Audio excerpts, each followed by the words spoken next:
Get ready for a high-energy estrogen fest. Hi, I'm Joy Behar, your host for Marshall's Women in Comedy, a one-hour special chock full of the funniest women in the world. We have Kathleen Madigan, Sue Murphy, Debbie Gutierrez, and Caroline Ray. Plus, we've got a marvelous makeover for an aspiring star and a glamorous party where you are a VIP. So get ready to laugh with Women in Comedy. Hi, how are you? I couldn't take it anymore. How are you? You know, I live in New York City, and we have pretty much the worst drivers in the world, but I'm pretty sure they come here to train. Yeah. I always did affirmations, you know, when I was a kid. You know, Oh, really? you write them, I am a highly successful actress on a highly successful televition show. They use that in mental hospitals. Good. Did you just call me a mental patient? Is that what No, it I is? said a lot of mental patients use those affirmations. That's all I said. I owe Visa a lot of money. I don't owe American Express anything, though. Try and be late to American Express. Ooh, they turn it to The Sopranos. Oh, my God. I've had a card for 13 years. I was late one time. This is a letter I get in the mail. I swear to God, this is how it started. Dear card holder, we had a deal. Oh, my God. You broke your promise. There's people coming over at 4:30. Right now, I'm outside a legendary New York haunt right in Central Park called Tavern on the Green, the site of our star-studded celebration. This is the executive chef of Tavern on the Green, Gary Coyle. Hi, Gary. Hello, Joy. How are you doing today? How you doing? Thanks for coming. So, tell me about this place. Well, Tavern on the Green originally started in the 1870s as a sheepfold. It stayed about till the 30s, and it turned into a restaurant. And my boss, Warner Leroy, bought it in 1974, and he renovated it for 2 years, and the tavern was born in 1976. Gary, tell me, what is the signature dish here? Well, we do all kinds of food here, but the one thing of the beauty of a position at Tavern on the Green is we can go Pacific Rim, we can be classic American, classic French. You guys are the bomb diggity. The food is delicious, but let's go to the party. Go to the party. I think what gives women the special edge in comedy is that there's only 4 of us. You know, we make them feel warm, even though we might be like, punching them in the stomach. People like Whoopi Goldberg who allowed comedians to explore drama. And I know, you need to have a celeb or something to bring folks to the meal. Because nobody wants chicken.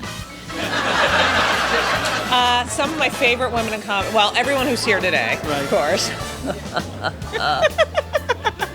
What were you thinking? I mean, I'm so happy, I'm happy that Marshall's is doing what they do. I'm glad you're doing what you do.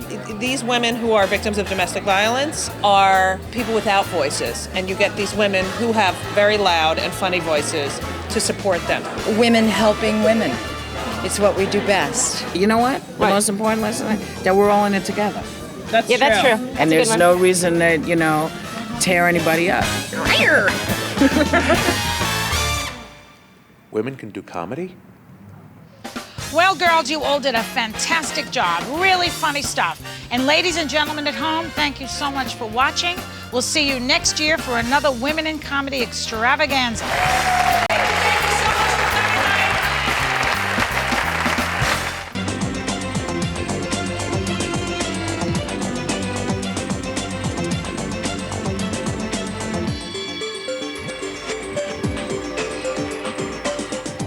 With millions of websites on the internet, how does a business owner stand out from the crowd? And now that you've spent the time and the money building a website, how do you get people to notice that you're there?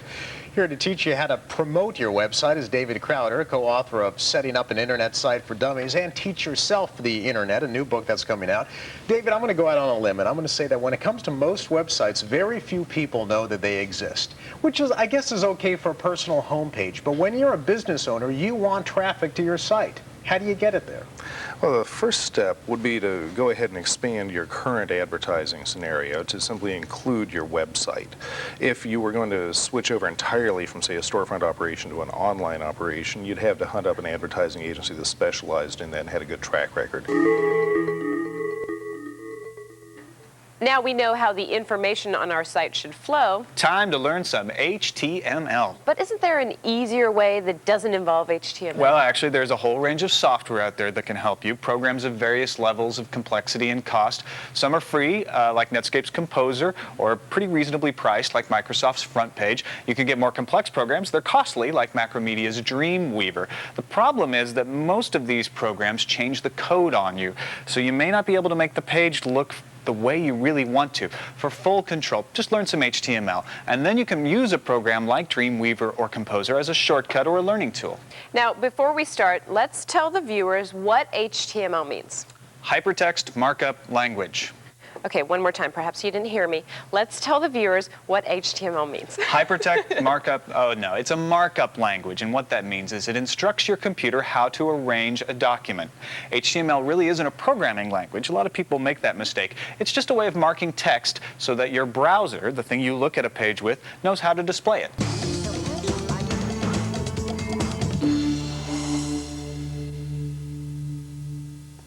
When the Xbox hit stores today, 18 games came ready to be played. More are scheduled to be shipped this month and in the months ahead. Frank, tell us about some of the better games out of the chute for the Xbox. Obviously, Halo is the big killer app. It's a big, expansive adventure. Looks beautiful. It has good replay value. Isn't it just another version of Doom? People who played it will disagree strongly with that. You're walking around with a gun shooting things, and you change the gun to all kinds of different weapons, and you blow things up. I don't see the difference. Sure, you should try the multiplayer stuff where you can drive around in vehicles, you can swap in and out of vehicles, you can play cooperatively. It's got a lot of strategy in it. They have these flash-based exercises, okay? So you can get in there and you can really see how it works. Oh. See, isn't that nice? Because it's actually, you can start it, stop it, and it's slow. Some of the other sites that I went to, they had videos, but they were very obscure and you couldn't sort of see them very well. So am I supposed to try this now? Yeah, I want you to lie down. We're going to do the vertical. Well, I can't lie down. It's got the thing like the leg. Oh, I'm supposed to hold my legs up there? Yeah. Well, you can't hold your own legs up? Come on, lie down. Ow, ow, ow, ow, ow. Okay. So you want to lie flat on the floor with your lower back on the floor. I'm losing weight already.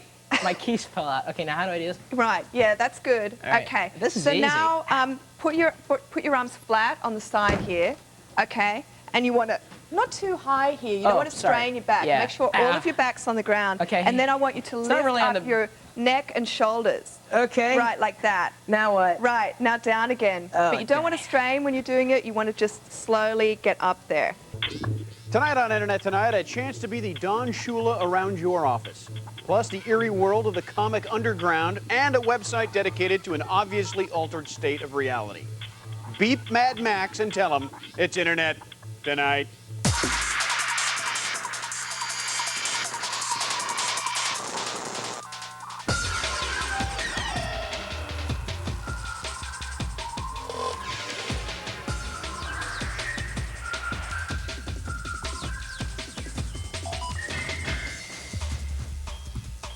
Hello there, welcome to Internet Tonight, the show that does the fuzzy math for you.